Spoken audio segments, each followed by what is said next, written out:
টি-20 বিশ্বকাপের পরই বিসিবির কাছ থেকে সাকিব আল হাসান নিয়েছিলেন ছুটি। ফ্র্যাঞ্চাইজি ক্রিকেটে ব্যস্ত ছিলেন তিনি। বাংলাদেশের গত সাধারণ নির্বাচনে হয়েছিলেন প্রার্থী, ভোটে জিতে সংসদ সদস্য হয়েছিলেন মহারথী। খেলা ছাড়ার আগেই শুরু করেন রাজনীতি। এটা অবশ্যই উচিত না, কারণ পার্টিকুলার আমার কাছে মনে হয় যে কারো যদি রাজনীতিক একটা বড় জায়গা, তো রাজনৈতিক জায়গা থেকে মাঠে আবার ওই পরিমাণ আপনার এফোর্ট দেয়া আমার কাছে মনে হয় না এটা খুব ইজি জিনিস। তো কারো যদি এরকম হয় সে খেলা রিটায়ার করে যে রাজনীতি করুক, দ্যাটস ফেয়ার এনাফ। তারকা অলরাউন্ডারকে নিয়ে রয়েছে নানা ক্ষোভ বিক্ষোভ। ক্রিকেট মাঠে নানা বিতর্ক সাকিবের সঙ্গী। সদ্যই শেখ হাসিনা সরকারের পতন, বাংলাদেশে অন্তর্বর্তী সরকার গঠন। সাকিবের জাতীয় দলে খেলা নিয়ে সংশয় হয়েছিল তৈরি, তবে শঙ্কা কাটিয়ে এখন জাতীয় দলের সাথেই পাকিস্তানে তিনি। বাংলাদেশের সর্বকালের অন্যতম সেরা ক্রীড়াবিদ সাকিবের অবস্থান তরুণদের কাছে কেমন? উত্তরটা দিলেন টাইগারদের spin bowling coach Mushtaq Ahmed.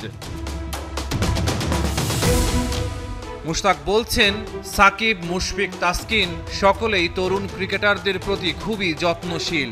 স্কোয়াডের অনেকেই প্রথমবার পাকিস্তান সফরে এসেছে, তাদের সহযোগিতা করছেন সাকিবও, অভিজ্ঞতা ভাগ করে নিচ্ছেন। 21 আগস্ট শুরু বাংলাদেশ পাকিস্তান টেস্ট সিরিজ। প্রস্তুতি শুরু করে দিয়েছেন সাকিব। স্কোয়াডে রাখার পর প্রধান নির্বাচক জানিয়েছিলেন মেধার ভিত্তিতেই জায়গা পেয়েছেন সাবেক কাপ্তান। এটা তার পারফরমেন্সের আলোকেই যাচ্ছে। সোফার তিনি তার পারফরমেন্স দিয়ে তাকে নিজেকে যে জায়গায় নিয়ে যেতে পেরেছেন, অ্যান্ড তার যে adjustability in different format of cricket, পাকিস্তানের বিপক্ষে তার রেকর্ড, সব কিছু মিলিয়েই তিনি যাচ্ছেন। বিশ্বে যেখানে তাকে স্বীকার করছে is one of the best allrounder, আপনি যদি গত 25 বছরে ধরেন হিসাবেই আনেন, তাহলে স্টিল হি স্ট্যান্ডস দেয়ার।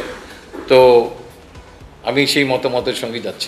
রাওয়ালপিন্ডি স্টেডিয়ামে 21 আগস্ট শুরু হবে 2 ম্যাচ সিরিজের প্রথম টেস্ট। রাওয়ালপিন্ডির উইকেট বরাবরই ব্যাটিং সহায়ক। পাকিস্তান দলে আছেন বাবর আজম, মোহাম্মদ রিজওয়ান, শান মাসুদের মতো ব্যাটসম্যানরা। তাদের সামাল দেওয়ার জন্য সাকিব সহ বাকি স্পিনারদের উপর মুশতাক রাখছেন ভরসা। রহমান পেয়ার, 71।